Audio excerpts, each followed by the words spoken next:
এই উম্মত তো এক নেকি দিয়া জান্নাতে যাবে। কয় নেকি দিয়া? একটা নেকি দিয়া জান্নাতে যাবে এই উম্মত। অন্য উম্মতের কথা জানি না আমি, এই উম্মত এক নেকি দিয়া জান্নাতে যাবে। নবীর একটা আদর্শের কারণে জান্নাতে যাবে। সিরত মানি আদর্শ। আর এটা আমরা কদমে কদমে মোহতাজ। কেননা এই ছোট জীবনটা যদি গ্রহণযোগ্যতা পর্যন্ত পৌঁছাইতে হয় আল্লাহর কাছে, চাই নারী হই, চাই যুবক হই, চাই বৃদ্ধ হই, যেই মানুষই হই না কেন, যেখানেরই হই না কেন, যেই বাসারই হই না কেন, যেই বর্ণেরই হই না কেন, যেই পেশারই হই না কেন, যেই সোসাইটিরই হই না কেন, এই জীবনটাকে যদি গ্রহণযোগ্যতা পর্যন্ত পৌঁছাইতে হয় কার কাছে? দুনিয়া আলাদের কাছে না, মালিকের কাছে, যিনি এক ফোঁটা পানির থেকে অস্তিত্ব দিছেন, যার কাছে আবার আমাদেরকে ফিরা যেতে হবে। পালানের কোনো সুযোগ নাই। এই জন্যই কোরআন আমাদেরকে বোঝায় আইনাল মাফার। আল্লাহ বলতেছে কোথায় ভাগবে তুমি, বলো কোথায় ভাগবে? কবির কথাই সত্য, যদিও নাকি পালাও তুমি আকাশেতে লাগিয়ে সিঁড়ি, সিঁড়ি লাগাও যদি আকাশে চলে যাও, তো আল্লাহ বলে তোমার ভাগার কোনো সুযোগ নাই। কেননা ইল্লা বি সুলতান, ওইখানেও আমার রাজত্ব, এইখানেও আমার রাজত্ব, ডাইনো আমার রাজত্ব, বামে আগে পিছে উপরে নিচে সর্বত্র আমার রাজত্ব। আমার রাজত্বের বাহিরে যাওয়ার ক্ষমতা তোমাদের নাই। দ্বিতীয় কথা এটো, আইনা আনা মাআকুম আইনা মা কুনতুম, যেখানে যাবে ওইখানে আমি সঙ্গে থাকবো, আমাকে দূর করতে পারবে না। যদি করো তাহলে তুমি থাকবে না, তোমার অস্তিত্বই থাকবে না। কেন আমাদের ভিতরে আল্লাহ নাই বটে, কিন্তু আল্লাহর একটা পাওয়ার আছে যেটাকে রূহ বলে। কুলির রূহ মিন আমরি রব্বি, আল্লাহর একটা পাওয়ার, একটা সিফত, সবচেয়ে শক্তিশালী পাওয়ার যেটা, ওইটা আমাদের ভিতরে আল্লাহ ঢুকায় রাখছেন, যেটাকে আমরা রূহ বলি। কোরআনের ভাষায় রূহ বলে, বাংলা ভাষায় আত্মা বলে। যেটাকে আমরা আত্মা বলি ওটা আল্লাহর হুকুম ছাড়া কিছু না। আল্লাহ বলে ওটা মনে করে নাও আমি তোমার ভিতরে আছি, কেন এটা আমারই জিনিস। কুলির রূহ মিন আমরি রব্বি, আমাকে পৃথক করলে আর তুমি থাকবে না। তখন তোমার চক্ষু থাকবে আইন লা তানজুর, তোমার চক্ষু থাকবে দেখবে না। উদুন লা তাসমা, কান থাকবে শুনবে না। লিসান লা তানতিক, জবান থাকবে কিন্তু জিহ্বা থাকবে কিন্তু বলবে না। আকলুন লা তুমাইয়িজ, তোমার মগজ থাকবে ভালো মন্দ বুঝবে না। কলব লা তাতাফাক্কার, দিল থাকবে কিন্তু চিন্তা করার ক্ষমতা তোমার থাকবে না। ইয়াত লা তাফতিশ, হাত থাকবে ধরবে না। রিজল লা তামশি, পাও থাকবে চলবে না। তুমি হবে লাশ। আল্লাহ পর্যন্ত যদি গ্রহণযোগ্যতায় পৌঁছাইতে হয়, ওইখান থেকে বাহির হয়ে গেছি, ভালো তো বাসি কিন্তু আগেরটুকু জানি না। ও মেরে দোস্ত, শুধু ভালোবাসলে চলবে না। আবু তালেবের চেয়ে বড় ভালোবাসা আপনার আমার ছিল না। সাহাবাদের মতো ভালোবাসা আপনার আর আমার নাই। আছে নাকি? হ্যাঁ, আবু তালেবের মতো ভালোবাসা ছিল। চলেন শর্ট করি। আবু তালেবকে নিজের হাতে আল্লাহ রসুল কবরে রাখছেন। যখন রাখতেছিলেন তখন চিৎকার দিতেছিলেন, আম্মি মা তারাক্তালি সাবিলা, চাচা কোনো রাস্তা রাখলেন না আমার জন্য। বলছিলাম কলেমা পড়েন, পড়লেন না। বলছিলাম ঠোঁটটা হেলাইলেন না। বলছিলাম চুপ থাকেন, তাও থাকলেন না। সর্বশেষ একটা চিৎকার দিলেন, আলা মিল্লাতি আব্দুল মুত্তালিব, আব্দুল মুত্তালিবের ধর্মের উপরে চলে যেতেছি। এই কথা বইলা দুনিয়ার থেকে বিদায় নিলেন। চুপও যদি থাকতেন তো আমার জন্য কোনো সুযোগ হইতো। চাচা, ও চাচা, আমার জন্য কোনো রাস্তা রাখলেন না। ভালোবাসা কাজে দিবে না। এই জন্য চলেন জীবনটাকে গ্রহণযোগ্যতা পর্যন্ত পৌঁছাইতে হইলে কদমে কদমে মুহাম্মদুর রাসূলুল্লাহর আদর্শ লাগবে, যেটাকে আরবি ভাষায় সিরাত বলে, যেটাকে কেরিয়ার বলে। আল্লাহর রসুলের কেরিয়ার লাগবে, আল্লাহর রসুলের আদর্শ লাগবে, আল্লাহর রসুলের সিরত লাগবে, আল্লাহর রসুলের চরিত্র লাগবে। এই জন্যই আল্লাহ কোরআনে বলছেন, লাকাদ কানা লাকুম ফি রাসূলিল্লাহি উসওয়াতুন হাসানা, তোমরা লিমান কানা ইয়ারজুল্লাহ, তোমরা যদি আমাকে পাইতে চাও তাহলে আমার আদর্শ সহজ করছেন, কঠিন করেন নাই। আল্লাহ কঠিন করতে পারতেন, আল্লাহ সহজ করছেন। কেননা আসলে উদ্দেশ্য ছিল আল্লাহকেই মানা, আল্লাহকে মানা উদ্দেশ্য ছিল। কিন্তু আল্লাহকে চোখে দেখা যায় না, মানবে তো মানবে কি করে? আল্লাহর কথা শোনা যায় না, তো আল্লাহকে মানবে তো মানবে কি করে? আল্লাহকে তো দেখা যায় না, আল্লাহকে তো আল্লাহর কথা শোনা যায় না, আল্লাহকে ধ্যান ধারণায় আনা যায় না। কোনো ধ্যান ধারণার ভিতরে আনা যায় না যে আল্লাহর আকৃতি এরকম। আল্লাহকে ধ্যান ধারণায় আনা যায় না, বর্ণনা দিয়া শেষ করা যায় না। আল্লাহর বর্ণনা দিয়ে কেউ শেষ করতে পারবে না। কোরআন বড় কিছু আমাদেরকে বুঝাইছেন, অনেক বুঝাইছেন যে আল্লাহর বর্ণনা দিয়ে শেষ করা যাবে না। আল্লাহ শুধু আল্লাহ না, 99 নাম দেখলেই বোঝা যায় যে আল্লাহকে। আল্লাহ শুধু আল্লাহ না, আল্লাহ 99টা পদের অধিকারী। বিদায় আল্লাহ ধরা ছোঁয়ার বাহিরে আল্লাহ মানুষ প্রশ্ন করতে পারে, আপনাকে মানবো তো মানবো কি কইরা, পাবো তো পাবো কি কইরা। তো আল্লাহ আসান করছেন যে আমার নবীর আদর্শের ভিতরে আমি লুকায়িত আছি। ফুলের ভিতরে যেরকম ঘেরান লুকায়িত থাকে, আমার নবীর আদর্শের ভিতরে আমি লুকায়িত। নবীর আদর্শ মানতে থাকবে, আমাকে পাইতে থাকবে। এই জন্যই রাসূলুল্লাহর আদর্শ দরকার, সিরাত দরকার, কেরিয়ার দরকার। আর কেন আপনি আদর্শ মানবেন না? জীবনটাই তো আপনার জন্য আমার জন্য ছিল, ঠিক না? চোখের পানি ছিল তো আপনার জন্য, চিৎকার ছিল তো আপনার জন্য, রাত ছিল তো আপনার আমার জন্য, দিন ছিল তো আপনার আমার জন্য। দুনিয়ার কোনো মুহূর্ত নাই যেখানে যে আপনাকে আমাকে ভুলে গেছেন, এমন কোনো মুহূর্ত নাই। আরশে যাইও আপনাকে আমাকে ভুলেন নাই। যখন আরশে গেছে আমার বিবেক বলে ওইখানে হারায়া যাওয়া দরকার ছিল। মুসা আলাইহিস সালামকে আল্লাহ আরশ থেকে নিজেকে দেখানোর জন্য তাজাল্লি দিছেন। শুধু তাজাল্লি, আকৃতি না, তাজাল্লি দিছেন। 40 দিন বেহুশ ছিলেন, 40 দিন, 40 দিন। অথচ বন্ধু দুইজনে পাশাপাশি বসা, কাবা কাউসাইনি আও আদনা ফাতানা ফাতাদাল্লা ফাআওহা ইলা আবদিহি মা আওহা, পাশাপাশি বসা আছেন। তীর ধনুক থাকলে আপনাদেরকে আমি দেখাইতে পারতাম কতটুকু কাছে হয়েছিল। এরকম কাছে হারায় যাওয়া দরকার ছিল। আল্লাহ যখন জিজ্ঞাসা করছেন কি চাইতে আসছেন, আসআলুকা উম্মতি, এইখানে উম্মত চাবো না তো আর চাবো কি? এই সুযোগ পাবো আর পাবো কখন? এই টেবিলে উম্মত না উঠলে উঠবে কি থায়? এরকম কাছে হব তো হব কখন? এত কাছে পাবো তো পাবো কখন? এত কাছে হব তো হব কখন? এরকম পরিবেশ হবে তো হবে কখন? আপনি এরকম খুশি আবার হবেন তো হবেন কখন? আপনি আমাকে ডাইকা নিয়ে আসছেন, মেহমান বানায়া, আপনি মেজবান, উম্মত চাই। আল্লাহ জিজ্ঞাসা করছে এইখানে উম্মত? তো যুক্তি দিতেছে আনতা রব্বুল কারীম আনান নবিয়্যুর রহিম কাইফা তুদাইয়ু হাদিল উম্মাহ বাইনাল কারীমি ওয়ার রহিম। শুরুতে আপনি শেষে আমি, শুরুতে আপনি রব্বে করিম, শেষে আমি নবী রহিম। দুইয়ের মাঝে উম্মত জাহান্নামে চলে যাবে। আমি আমার মনকে বুঝাইতে পারবো না আমি উম্মত চাই। আল্লাহ সান্ত্বনা দিতেছেন কাসসামতুল কিয়ামাতা কিসমাইন, কিয়ামতকে 2 ভাগে ভাগ করছি। আমি জানি আপনি একাই চিৎকার দিবেন কিয়ামতের মাঠে উম্মতি উম্মতি বইলা, আর কেউ উম্মতকে স্মরণ করবে না। নবীরা তো মাকেও স্মরণ করবে না, বোনকেও স্মরণ করবে না, সবাই নাফসি নাফসি বলবে। আপনি উম্মতি বইলা চিৎকার দিবেন। বিদায় কিয়ামত আপনার আর আমার মাঝে ভাগ, আর কারো মাঝে না। সালতো তাশাফি তুসাফা, ওই দিন আপনি চাইতে থাকবেন আমি দিতে থাকবো, আপনি সুপারিশ করবেন আমি মঞ্জুর করতে থাকবো। লা ইউখজিকা ফি উম্মতিক, আপনার উম্মতের ব্যাপারে আপনাকে আমি লজ্জিত করব না। কোরআন আসছে আল্লাহর রাসূলের কাছে, আদ-দুহা ওয়াল লাইলি ইযা সাজা মা ওয়াদ্দাআকা রাব্বুকা ওয়া মা ক্বালা। এই সূরার ভিতরেই আছে সাউফা ইউতিকা রাব্বুকা ফাতারদা, আপনাকে আমি রাজি করে ছাড়বো। কোরআন যখন নাজিল হইতেন তো কি অবস্থা হইতো ওলামারা জানে। আল্লাহ রসুল ঘামতে থাকতেন, এতটুকু কষ্ট হইতো, কখনো কখনো বলতেন কাদার রু আইয়াখরুজ, মনে হয় আমার রুটা বাহির হয়ে চলে যাবে। ওই কষ্টের ভিতরে জিবরিল যখন সাউফা ইউতিকা রাব্বুকা ফাতারদা পড়তেছিল, ওইখানেই থামায়া দিছে, জিবরিল থামো। বলছে কেন? সূরা এখনো শেষ হয় নাই। বলছে থামো, আল্লাহ আমাকে রাজি করতে চাইতেছেন, আমি এই মুহূর্তেই আল্লাহর কাছে কিছু চাইতে চাইতেছি।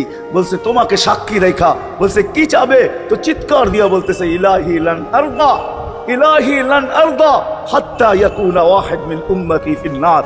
ও মাবুদ, ও ইলাহি, ও আল্লাহ, এক উম্মত জাহান্নামে থাকা পর্যন্ত আপনার উপরে রাজি হব। আল্লাহ, এক উম্মত থাকা পর্যন্ত রাজি হব না। যে আরশে যায় বলে নাই, কিয়ামতের মাঠেও বলবে না। উম্মতি চিৎকার দিবে, হাসান হোসাইন দিবে না।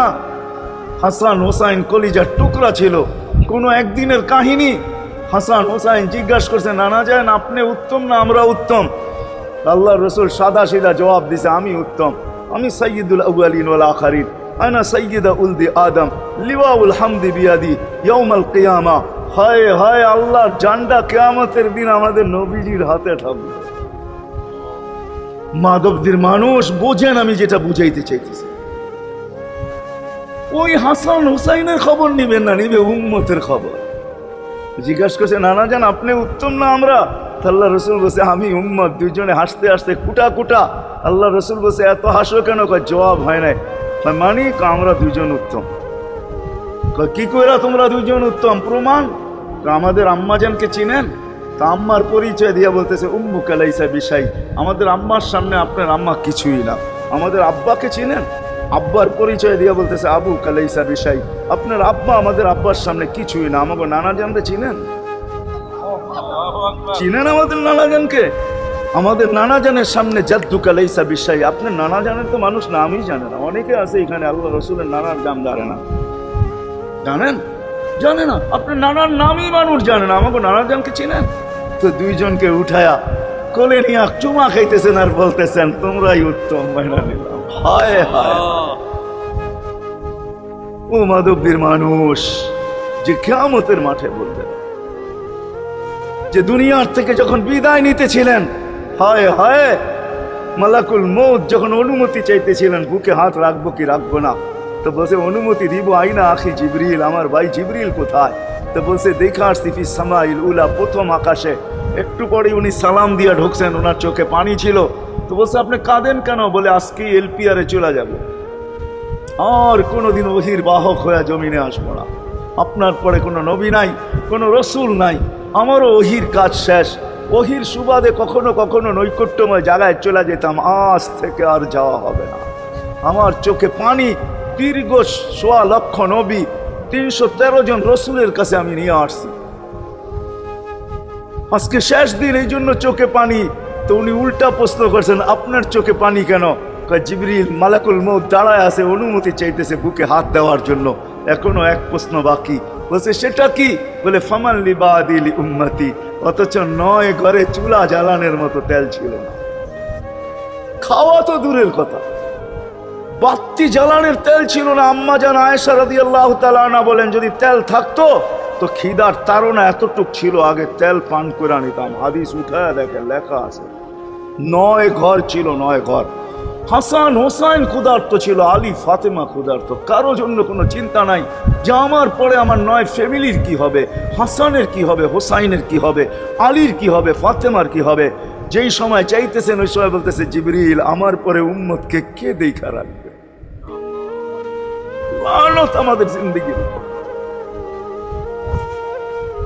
লানত আমাদের জিন্দেগির উপরে। এমন জিন্দেগির থেকে জমিন ফাইটা মরা যাওয়া উচিত। আমি তো মাঝে মাঝে বলি আমাদের জমিনটা উল্টায় যাওয়া উচিত, যে মৃত্যু সময় বলতেছে আমার উম্মতকে কে দেখা রাখবে। জিবরিল ছুটা গেছেন, ছুটা আসছেন, আল্লাহ জবাব পাঠাইছেন লা আতরুকু উম্মাতাকা ফারদা ওয়ালা ওয়াহদা। বন্ধু চলে আসেন, আপনার উম্মতকে আমি দেখা রাখবো, আমি দেখা রাখবো। হায় হায়, সবাইকে সালাম দিছেন একবার বা দুইবার, সবার দুরুদ পড়ছেন তো আল্লাহ একবার বা দুইবার, সালাম পড়ছেন কোন নবী রসুলের উপরে একবার কি দুইবার। আর বন্ধুর সালাম প্রতি জুমা ইমাম আছে, খতিব আছে, ইমামরা একটা আয়াত পড়ে কোরআনের, ইন্নাল্লাহা ওয়া মালাইকাতাহু ইউসাল্লুনা আলান নবী ইয়া আইয়ুহাল্লাযীনা আমানু সাল্লু আলাইহি ওয়া সাল্লিমু তাসলিমা। এই আয়াত আমাকে অনেক কিছু বোঝায়। ইমাম উলামারা, আলেম উলামারা বলবে এই আয়াতে আমাদেরকে দুরুদ পড়ার হুকুম দিয়েছেন, আমিও বলবো দুরুদ পড়ার হুকুম দিয়েছেন। কিন্তু আমার প্রশ্ন আছে এখানে, আমার প্রশ্ন, আল্লাহ আমাদেরকে পড়তে বলতেছেন, ঠিক আছে, আমরা কয়দিনই থাকবো আর কয়দিনই পড়বো? একদিন তো আমরা মারা যাব, তো আপনার বন্ধুর উপরে দুরুদ কে পড়বে? আল্লাহ বলে বেওকুফ, দেখোস না ফেরেশতাদের নাম নিছি, ফেরেশতারা পড়বে। আমি যদি আল্লাহকে উল্টা প্রশ্ন করি, একদিন তো ফেরেশতাও থাকবে না, মালাকুল মউতও মারা যাবে। আপনি আরশের নিচে লিখেই রাখছেন ইন্নী কাতাবতুল মাউত আলা মান তাহতা আরশি আল্লাযী হাইলা ইয়ামুত ফাহুয়া ফাওকা আরশি। আমার আরশের উপরে যে সে চিরঞ্জীব, যে নিচে আছে তাকে মৃত্যুর স্বাদ পান করতে হবে। একদিন তো ফেরেশতা মরে যাবে। আমাদের নবীজির উপরে দুরূদ কে পড়বে? আল্লাহ বলে গন্ড মূর্খ, তুই দেখোস না প্রথম আমার নামটা আল্লাহ লেখা আছে, ইন্নাল্লাহা, আমি আল্লাহ পড়তে থাকবো, আমি আল্লাহ চিরঞ্জীব, আমার বন্ধুর দুরূদ কখনো বন্ধ হইতে দেই না, আর দিব না। হায় হায় হায় হায় হায়, ওই রসুল। আল্লাহ বলে উম্মতকে আমি দেখা রাখবো। জিবরিল বলতেছে ইন্নাল্লাহা ইয়ান্তাযিরুক, আল্লাহ আপনার অপেক্ষা করতেছে। উর্দু জগতে খুশির বন্যা বইতেছে। কেন? সব নাচতেছে উর্দু জগতে, এমনকি আরশ পর্যন্ত ঝুমতেছে। হাবিব ইউসিলুল হাবিব, আজকে বন্ধু বন্ধুর কাছে চিরদিনের জন্য চলে আসবে। খুশির বন্যা চলতেছে, অনুমতি দেন না। আল্লাহ উম্মতকে দেখা রাখবে যে মরার সময়ও চোখে পানি তো আমাদের জন্য পানি। চলেন শেষটা শুনায় দিয়া শেষ করতেছি। লম্বা হাদিস আমি শর্ট করতেছি, তাহকিক উলামা একরাম করে নিয়ে আমি শুনায় দিয়া যেতেছি আপনাদেরকে। নফকা দুইটা হবে, প্রথমটাকে বলে কিয়ামতের জন্য, দুইবার সিংহায় ফু হবে, একবার ধ্বংসের জন্য, দ্বিতীয়টা হবে নফকাতুন নুশুর বলে এটাকে। দ্বিতীয়টা আমাদেরকে কবর থেকে উঠানোর জন্য হবে। কিন্তু সব মারা যাবে, আল্লাহ চারজনকে পয়দা করবেন কুদরত দিয়া। জিবরিল, মিকাইল, ইসরাফিল, মালাকুল মউত, চারজনকে পয়দা করবেন। জিবরিল আলাইহিস সালাম কাঁদতে থাকবে, তিনজন জিজ্ঞাসা করবে কাঁদো কেন? এখনই ইসরাফিলকে সিংহায় ফু দেওয়ার হুকুম হবে নফকাতুন নুশুরের জন্য। আমাকে হুকুম হবে বন্ধুকে নিয়ে আসো মাকামে মাহমুদে, আমি মৃত্যুর পরেই ভুলে গেছি ওনার কবর কোথায়। তিনজন বলবে জমিনকে জিজ্ঞাসা করো, তো জমিনকে জিজ্ঞাসা করবে, জমিন বলবে কাদ দাক্কানি আল্লাহু দাক্কা ফানাসিতু। প্রথম সিংহায় ফুতে আল্লাহ এরকম ছানছেন, আমিও ভুলে গেছি রাখছি কোথায়। অনেক সময় হয় জিনিস যাবে খুঁজতেছে সারা ঘরে, ঠিক না? হয় না? হ্যাঁ, জিনিস জ্যাবের ভিতরে, পকেটের ভিতরে, কিন্তু খুঁজতেছে সারা ঘরে খুঁজতেছে। পরে পকেটে হাত দিয়া যখন দেখে পাইছে, তো জিহ্বায় কামড় দিয়ে আসতে বেরিয়ে যায়, কেননা গর্ত গরম করে ফেলছিল। এখন ঘরালারা পাইলে উল্টা এর উপরে গরম হবে, ঠিক না? রাখছো পকেটে, খোঁজো আমাদের কাছে, ঠিক না? আর কাম পাও না, ঠিক না? এখন এর উপরে চড়াই হবে। জমিন বলে আমিও ভুলে গেছি।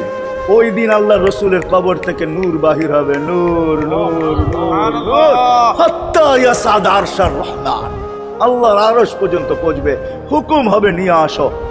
আসবে জিবরিল আলাইহিস সালাম, মারবে পর, চিনা মারবে পর, আর বলবে কুম ইয়া হাবিব আর রহমান, আল্লাহর বন্ধু ওঠেন।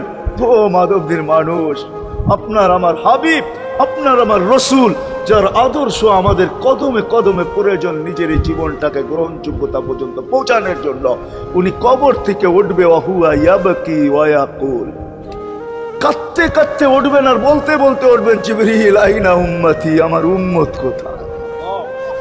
হায় হায় হায়। আসেন আজকে এই সিরত কনফারেন্স থেকে আমি তো আপনাদেরকে বুঝাইতেছি, আমার মন চায় জিনদেরকেও বুঝাই, ওদেরকে পাইলে ওদেরকে পায়ে ধরা বুঝাই। জিন ইনসানকে বলতেছি, আসেন আজকে এই মজমার থেকে নবীর আদর্শ শিখেন। নবী আল্লাহ পাওয়া শুধু নবীর আদর্শের ভিতরে। এই জন্য আল্লাহ বলছে লাকাদ কানা লাকুম ফি রাসূলিল্লাহি উসওয়াতুন হাসানাহ লিমান কানা ইয়ারজুল্লাহ, যে আল্লাহ পাইতে চায়। বল আগের আয়াত কি? বল ইয়াউমিল আখিরা, আর যে আখিরাত পাইতে চায়, আখিরাতের বাদশাহী যে চায়, যে আল্লাহকে পাইতে চায়, আখিরাতের বাদশাহী পাইতে চায়। দুনিয়া 60-70 বছরে এখানে পাইলো যেমন, না পাইলো তেমনই। যে পাইছে তার জন্য সূর্যের গতি যতটুকু, ঋতু তার জন্য যেমন, ঘড়ির কাঁটা তার জন্য যেমন, যে পায় না তার জন্য সমানই। এখানের জীবন কাটা যাবে। বিদায় আসেন আজকে এই মজলিস থেকে প্রতিজ্ঞাবদ্ধ হই যে নবীর আদর্শের উপরে উঠব। আল্লাহ রসুল সুযোগ দিছেন আমাদেরকে। আমি শেষ কথা বলতেছি, আগে এখন তো ব্রিজ আর ব্রিজ, ফ্লাইওভার আর ফ্লাইওভার, ঠিক না? হয়তো 2-1 বছর পরে আমরা এটাও দেখব যে মাধবদীর ওই মাথার থেকে নিয়ে একবারে কোথায় পাঁচদোনা পর্যন্ত ফ্লাইওভার চলে গেছে, ঠিক না? গাড়ি উঠবে এখান দিয়ে ওইখানে যে নেমা যাবে, কোনো জ্যাম না জট, ঠিক না? হ্যাঁ, কিন্তু একদিন ছিল শাখো, ছিল আমাদের দেশে শাখো, চিনেন? বাঁশের শাখো ছিল। আল্লাহর রসুল বুঝাইতে চাইতেছে একটা সময় আসবে আমার উম্মত, বাঁশের শাখো, কেউ যদি বাঁশের শাখো থেকে স্লিপ খায় বা গাছে উঠা যদি গাছের থেকে পড়ে যেতে চায়, তো ডাল দইরা যেরকম লটকায়া থাকে, শাখর থেকে পড়তে যায় শাখর উপরের বাঁশ দইরা যেরকম লটকায়া থাকে, আল্লাহর রসুল আমাদেরকে সুযোগ দিচ্ছেন একটা সময় আসবে উম্মত আমার, একটা সুন্নত ধরেও যদি মউত পর্যন্ত লটকায়া থাকতে পারো, তাইলে তোমাকে 100 শহীদের সওয়াব দেওয়া হবে। মান তামাসসাকা বিসুন্নতি, মান তামাসসাকা বিসুন্নতি ইনদা ফাসাদি উম্মতি। এই জন্য আসেন, আজকে বড় অবহেলিত, বড় বিক্ষিত, বড় লাঞ্ছিত, বড় ঘৃণিত আমাদের রসুলের আদর্শ আমাদের জীবনে বড় ঘৃণিত, বড় দীক্ষিত, বড় লাঞ্ছিত, বড় অবহেলিত। সর্বক্ষেত্রে দেখেন, বিয়া দেখেন আর শাদী দেখেন, হয় হয় পোশাক দেখেন আর আশাক দেখেন, সর্বক্ষেত্রে নবীর আদর্শকে আমরা পিছে ছেড়া দিছি। আর যার কারণে আজকে মুসলমান দুনিয়াতে লাঞ্ছিত, যার কারণে আমরা ঘরে লাঞ্ছিত, ঘরের ভিতরে কোনো মিল নাই, মহাব্বত নাই। বহুত ঘর পাওয়া যাবে স্বামী এক খাটে, স্ত্রী আর এক খাটে, বহুত ঘর পাওয়া যাবে। হায় হায়, ওই সমাজ লানতি সমাজ, যেই জমাতের সন্তানরা মা বাবাকে চোখ বড় করে দেখে, চোখ বড় করে সামলে, ওটা লানতি সমাজ। অথচ আল্লাহ রসুল শিখাইছে মা বাবার সাথে আদর্শ কি ব্যবহার করবে, মার সাথে, বাবার সাথে, বড় ভাইয়ের সাথে, কার সাথে কি ব্যবহার করবে শিখাইছে। ওই সমাজটাই সুখের ছিল। আসেন ফিরা যাই, আল্লাহ রসুলের আদর্শ শিখি। শিখবেন তো? পাক্কা ওয়াদা? বিলকুল। কিন্তু একটা প্রশ্ন হলো, আল্লাহ রসুলের আদর্শ শিখবো তো শিখবো কোত্থেকা, পাবো তো পাবো কোথায়? ঠিক না? প্রশ্ন হয় না? হয় না? উনি তো দুনিয়াতে নাই, কোত্থেকে ওনাকে পাবো, কোত্থেকে শিখবো? আজকে আপনার আমার চতুর্দিকে ওই লোকগুলা বসা আছে যারা আল্লাহর পক্ষ থেকে নির্বাচিত। আও রাসনাল কিতাব আল্লাযীনা ইসতাফাইনা মিন ইবাদিনা, আমি কোরআন দিতেছি, হক্কানি আলেম আর আল্লাহ ওয়ালারা আল্লাহর পক্ষ থেকে নির্বাচিত, যারা নবীর আদর্শকে নিজের পাশে সুরক্ষিত রাখছে, নিজের কাছে একটাকেও হারাইতে দেয় নাই, এমনকি ক্ষুদ্র থেকে ক্ষুদ্রকেও হারাইতে দেয় নাই, এমনকি নবীর একটা জানোয়ারের নাম পর্যন্ত হারাইতে দেয় নাই। হক্কানি আলেমরা আল্লাহ ওয়ালারা সুরক্ষিত রাখছেন আল্লাহর রসুলের আদর্শ। এই জন্য আমি বলবো, নবীকে তো পাওয়া যাবে না, উনি তো দুনিয়ার থেকে চলে গেছেন, এটাই সত্য। কিন্তু উত্তর সুরি রেখা গেছেন। আল্লাহর পক্ষ থেকে নির্বাচিত লোক আছে, রসুলের পক্ষ থেকে নির্বাচিত লোক আছে, যাদের কাছে নবীর আদর্শ আছে। আপনি বেশি শিখতে পারেন না, আমার কোনো আপত্তি নাই, কেননা ছাড় যখন আল্লাহর রসুলই দিছে, আল্লাহর রসুলই যখন আমাদেরকে ছাড় দিছেন, তো আমি ছাড় দিব না কেন? আল্লাহর রসুলই বলছে, এক জামানা আসবে, লাউ আমিলতুম উশরা মা উনজিলা বিহি লানাজা, তোমরা যদি 10 ভাগের উপরে আমল করতে পারো, তাহলে নাম্বার 100 পাইয়া তোমরা পাশ করবে। আল্লাহ 33 দিবে না, আল্লাহ 10-এর বদলায় তোমাদেরকে 100 দিয়ে 100-তে পাশ করাবে। আর সর্বশেষ তো এটাও বলছেন যে আমার একটা সুন্নতকে ধরে রাখো, এক শহীদের সোয়াবি জান্নাত যাওয়ার জন্য যথেষ্ট। জান্নাত যাওয়ার জন্য তো একজন দেওয়া হবে, 99 শহীদের সোয়াব তোমাকে পুরস্কার হিসাবে দেওয়া হবে, কেননা তুমি একটা সুন্নতকে ধরিয়ে লটকায় আছিলাম। ওলামাদের কাছ থেকে শিখি, ঘরের বাচ্চাদেরকে শিখাই, যুবকদের পায়ে ধরে বলবো, শিখো, নবীর আদর্শ ছড়াও। সারাদিন ফেসবুকে কাজ করো, ফেসবুক দেখো, খোদার কসম হোয়াটসঅ্যাপ দেখো, ভাইবার দেখো, ইবু দেখো, তোমাদের মেধাগুলাকে নবীর আদর্শের পিছে লাগাও, নবীর শানের পিছনে লাগাও, যে নবীর শান কত বড়, কত বড় শানওয়ালা নবী আল্লাহ আমাদেরকে দিয়েছেন, কার মর্যাদা কত বড়, তার পরিচয় তুলে ধরো, তার আদর্শকে তুলে ধরো, নিজের জীবনে আদর্শকে প্রতিফলিত করো। ইনশাআল্লাহ ওই দিন দেখবো, যেই দিন আবু বকর পেলা ভোড়া দিবে, উমর রাদিয়াল্লাহু তাআলা আনহুর হাতে উঠায় দিবে, আবু বকর সিদ্দিক রাদিয়াল্লাহু তাআলা আনহু হাউজে কাউসারের নিচে থাকবেন, পারে থাকবেন, তলদেশে থাকবেন, উনি পেলা ভোড়া দিবে উমর রাদিয়াল্লাহু তাআলা আনহুর হাতে, উমর রাদিয়াল্লাহু তাআলা আনহু উঠায় দিবে আমাদের নবীজির হাতে, আর নবীজি ঠোঁটে লাগায়া বলবে, ইশরাব লা তাজমান বাদাহা আবাদা, পান করার কোনোদিন পিপাসা তোর কাছে আসবে না। ওই দিনের দৃশ্যটা কিরকম হবে?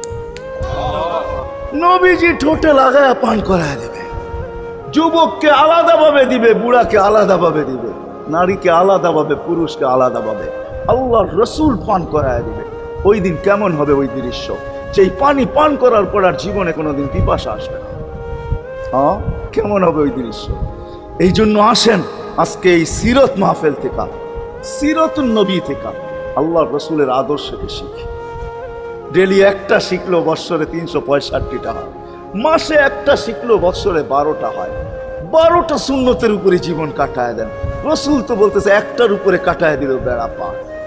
শিখবো কাদের কাছ থেকে শিখবো? হ্যাঁ, নেটের থেকে শিখবো? না না না না, নেটের থেকে না, ওলামাদের কাছের থেকে শিখেন, ওলামাদের কাছে যান, বসেন, এদের কাছ থেকে নবীর আদর্শ শিখেন, সুন্নত শিখেন, যেটা মনে চায়, যেটা পছন্দ হয় ওইটা শিখেন। ছুট আছে শিখেন, তারপরও শিখেন। আরে শুধু একটাই শিখেন। হায় হায়, আজকে যদি একটাই উম্মত মেনে নিত, এই যুবকরা যদি একটাই মেনে নিত, মা বোনরা যদি একটাই মেনে নিত, শুধু ডাইন। আল্লাহ রসুল ডাইন পছন্দ করতেন। যুবক যদি প্যান্ট পরার সময় ডাইন পাও আগে দিতেন, খোলার সময় ডাইন পাও আগে খুলতেন, শার্ট পরার সময় ডাইন হাত আগে দিত, খোলার সময় ডাইন হাত আগে খুলতো। সর্বক্ষেত্রে যদি ডাইন ব্যবহার করত, মা বোনরাও তো ঘর ঝাড়ু দেওয়ার সময় যদি ডাইন ব্যবহার করত, তাহলে কিতাব আমাকে বুঝায় কিয়ামতের দিন আল্লাহ ডাকবে, আইনা সাহাব আলী আমি ডাইন আল্লাহরা কোথায় আসে?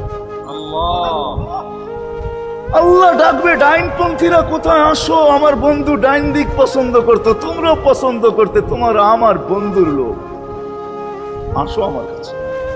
এই জন্য নবীর আদর্শ আলেম ওলামার কাছ থেকে শিখবো তো পাক্কা। আর সবচেয়ে বড় আদর্শ আল্লাহ রসুলের, যেটা আসতে দেরি, আমাদেরকে মেসেজ দিতে দেরি করেন নাই। আইসাই সেজদায় পড়ছেন। শানের রেসালত হইলে আমি শুনাইতাম, সিরাত এই জন্য শুনাইলাম না। জমিনে আসতে দেরি, সেজদা করতে দেরি করেন না। আমি বলবো সেজদা করেন না, আমাদেরকে মেসেজ দিচ্ছেন, উম্মত সেজদা ছাড়া তোমাদের কোনো পরিচয় আমার কাছে নাই। যাওয়ার সময় চিৎকার দিতেছেন, আসসালা আসসালা ওমা মালাকাত আইমানুকুম, নামাজ নামাজ নামাজ। অধীনস্থদের সাথে ভালো ব্যবহার করবে, দুইটাই চিৎকার ছিল, আর কোনো চিৎকার ছিল না।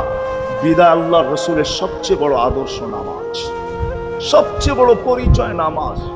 আজকের থেকে নামাজ ছাড়বো না, পাক্কা ওয়াদা, বিলকুল পাক্কা ওয়াদা। কিন্তু না নিয়ত হলে হাত নামাইবেন না, ওয়াদা করতে হবে পাক্কা। আল্লাহ কবুল করুক, আমিন। কালকে সকাল থেকে নামাজ আর ছাড়বো না ইনশাআল্লাহ, নামাজ আর ছাড়বো না। নামাজ শুধু নামাজ না, অনেক কিছু রাখা। আল্লাহ আমাদেরকে আমল করার তৌফিক দান করেন, আমিন। ওমা আলাইনা ইল্লাল বালাগ। আল্লাহুম্মা লাকাল হামদ কামা ইয়ানবাগি লিজালালি ওয়াজহিক। দোয়ার ভিতরেই একটা কথা আপনাদেরকে বলবো, সর্বশেষ দোয়া করতেছি, আবার বলতেও আছি। মসজিদের কাজ এখনো দেখলাম অসমাপ্ত। অন্য জায়গায় হইলে বলতাম না, কিন্তু মাধবদীর মতো জায়গায় এরকম একটা মসজিদের কাজ অসমাপ্ত থাকবে, এটা শোভা পায় না আমার মনে হয়। কেননা মাধবদী সারা বাংলাদেশের প্রাণকেন্দ্র বললে চলে, ব্যবসায়ী হাট বললে চলে, ঠিক না?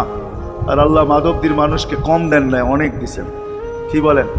50 বছর আগের থেকে অনেক দিছে না আপনাদেরকে।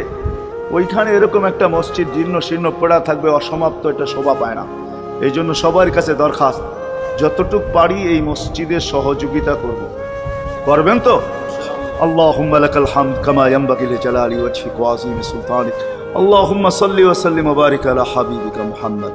আল্লাহ চাওয়ার বলার পর্ব ছিল শেষ, শোনার পর্ব ছিল শেষ, এখন ভিক্ষার পর্ব চলতেছে। মালিক, আমাদের মাথার উপরে আকাশ ছাড়া আর কিছু নাই।